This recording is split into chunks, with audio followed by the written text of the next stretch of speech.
Hi, welcome to the Discover Your Life Today YouTube channel. My name is Maveen Kaura. Today I'm going to be talking about how to delegate tasks in 12 easy steps. So the reason I want to go over this is sometimes, there's going to be a time where, you're going to have to decide what is important to you, what are you going to accomplish, and what do you need help with. So, you go to work, maybe your boss gives you some extra assignments, or maybe you have a whole bunch of stuff on your own task list as well. Sometimes you cannot accomplish everything on that list. You have to really focus on the things that are going to be the highest returning investments of your time. So you may ask someone that you work with, maybe a coworker, a fellow employee, whatnot, and ask them if they can help you out to accomplish what you're looking to do. Okay, there are going to be people in your company, including yourself, who want to take on these extra or additional tasks to help you and for themselves to look good in front of the boss's eyes, do well for the company, and even gain skills so they can also continue to learn and increase their value wherever they want to be in the future. If you think about the word delegating, that really means to give some work to somebody.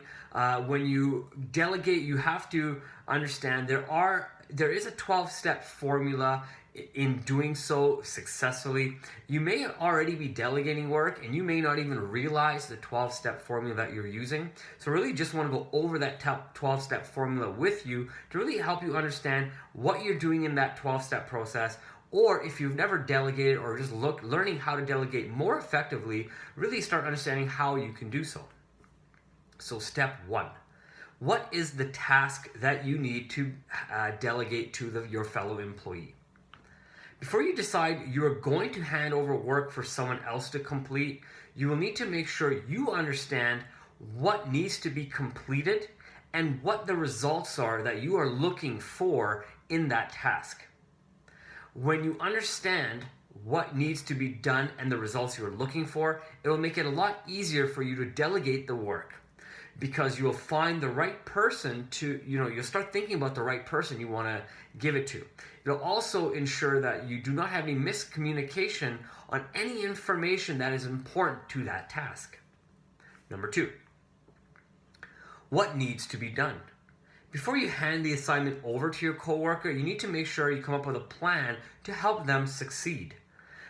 Get out a piece of paper, open up your Word document on your computer, whatever it is. Write down a detailed plan for what needs to be done. You can write it down in detail. You can write it in bullet form. You can put out a whole report, really up to you. Depending on the person you're going to be handing it to, that person is who you should be kind of writing it for, because each person has a different style of completing tasks and learning. So you may want to take a look at who you're thinking about handing it to and maybe write it so it's easy for them to implement it and use it. Number three, who will get the assignment? Most of the time, we know who we are going to give the work to, like I've been saying. There will be a few times when, we're thinking about somebody, but they may not be the best person to give it to, so we're thinking about a few different people who also fit the bill of who we want to give this task to.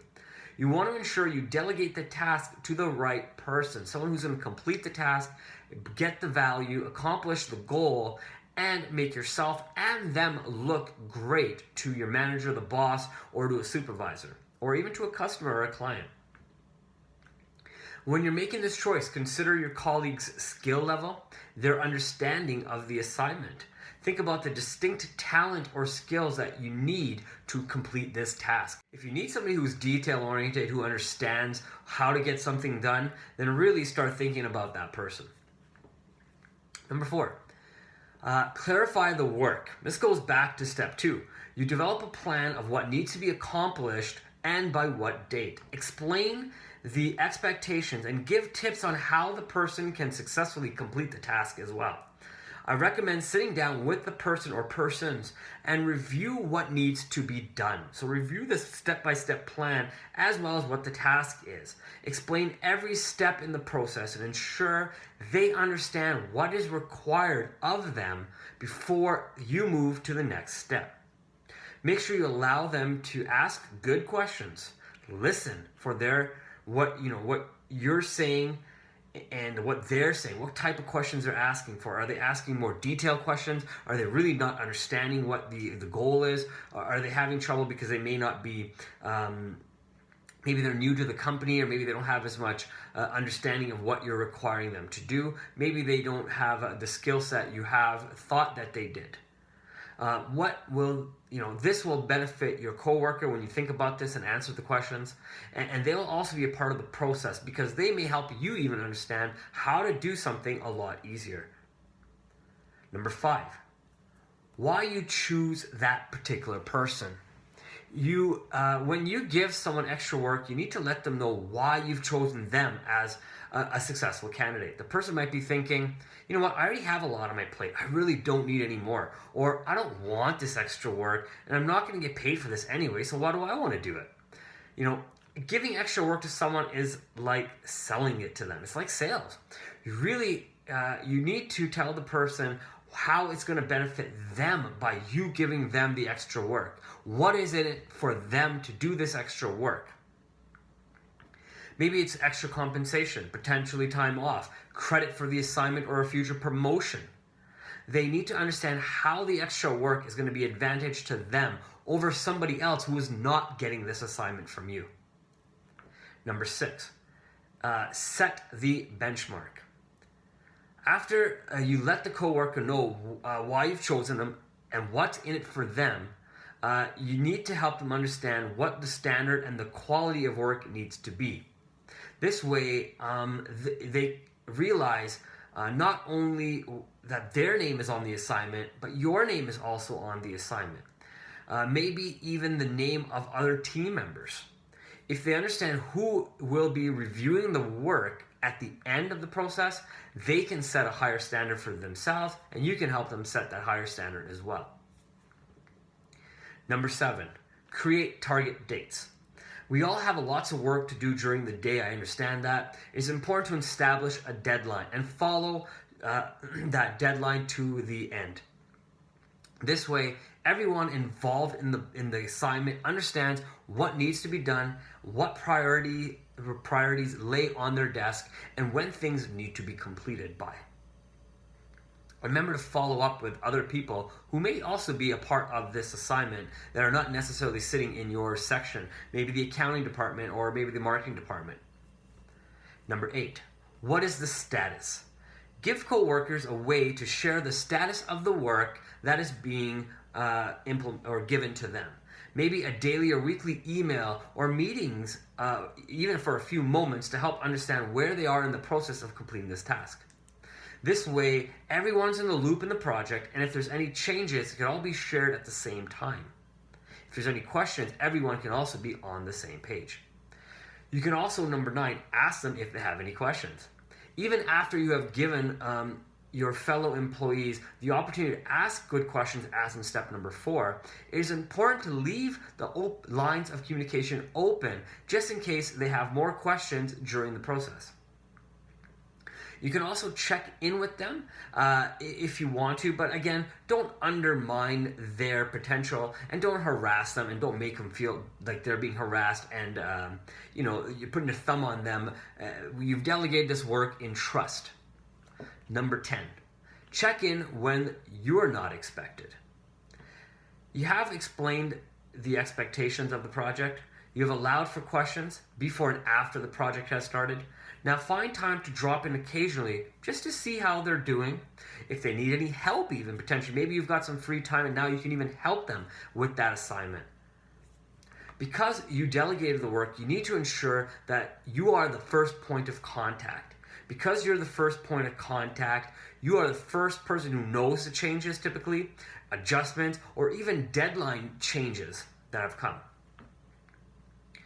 After the project is complete, that's step number 11. Once you have delegated the project to your coworker, you should know and trust them to complete the task to the highest level of standards that are within the company, as well as the high standards that you guys establish together. Regardless if the task is successful or not, you should review the process that you had set and see what you would do differently the next time you need to delegate a task. Ask yourself if the deadlines were met.